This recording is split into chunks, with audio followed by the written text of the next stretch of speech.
నమస్తే YR five news కి స్వాగతం.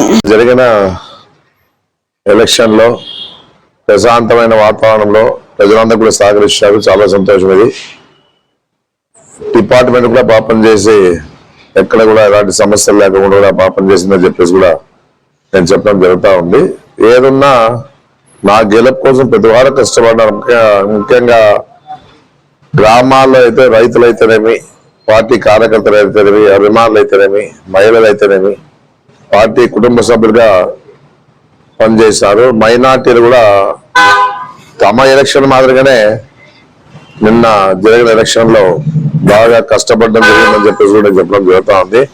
అన్ని వర్గాల వారు కూడా, వాస్తవంగా చెప్పాలంటే అన్ని వర్గాల వారు కూడా నిన్న జరిగిన ఎలక్షన్ లో ప్రతి వారు కూడా బాగా కష్టపడి మా వైఎస్ఆర్ కుటుంబ సభ్యులుగానే పనిచేసి అన్ని విధాలుగా మా గెలుపు కోసం కృషి చేస్తానని చెప్పేసి కూడా నేను చెప్పడం జరుగుతూ ఉంది. ముఖ్యంగా మహిళలు కూడా పెద్ద ఎత్తున తరలిస్తున్నారు. నిన్న ఓటింగ్ లో పాల్గొన్నారు. ఎప్పుడు కూడా చూడలే ఈ విధంగా ఓటు జరగడం ఇదే మొదటిసారి అనుకోవడం జరుగుతూ ఉంది. బాగా పర్సంటేజ్ కూడా పెరిగింది రాష్ట్రంలో. ఈ విధంగా ఈరోజు నిన్న జరిగిన ఎలక్షన్ లో మాత్రము గతంలో కన్నా ఈసారి చాలా మంది ఓటు వేసి సద్వినియోగం చేసుకున్నా అని చెప్పేసి కూడా తెలుస్తా ఉందని చెప్పేసి కూడా నేను తెలియజేస్తా ఉన్నాను. ఏదన్నా కూడా బాగా కష్టపడిన ప్రతి వారికి కూడా, అన్ని వర్గాలకు కూడా నేను ప్రత్యేకంగా ధన్యవాదాలు తెలియజేస్తా ఉన్నాను. ఎందుకంటే జగన్మోహన్ రెడ్డి రాష్ట్రానికి ముఖ్యమంత్రిగా అవసరం అని చెప్పేసి కూడా ఆలోచించే పరిస్థితులు ఉంది. ఏదన్నా ఇచ్చిన మాట నిలబెట్టుకునే విషయంలో కూడా జగన్మోహన్ రెడ్డి గారు ఎంతో కృషి చేస్తా ఉన్నారు.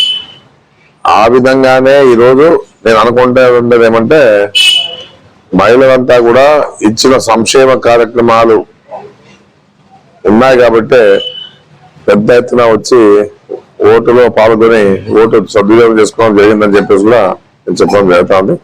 ప్రతి వారు కూడా ధన్యవాదాలు తెలియజేస్తాను. ఏదన్నా మీ కృషికి ఎప్పుడు కూడా నేను మీకు సేవకులుగా పనిచేస్తానని చెప్పేసి నేను చెప్పడం జరుగుతూ ఉంది.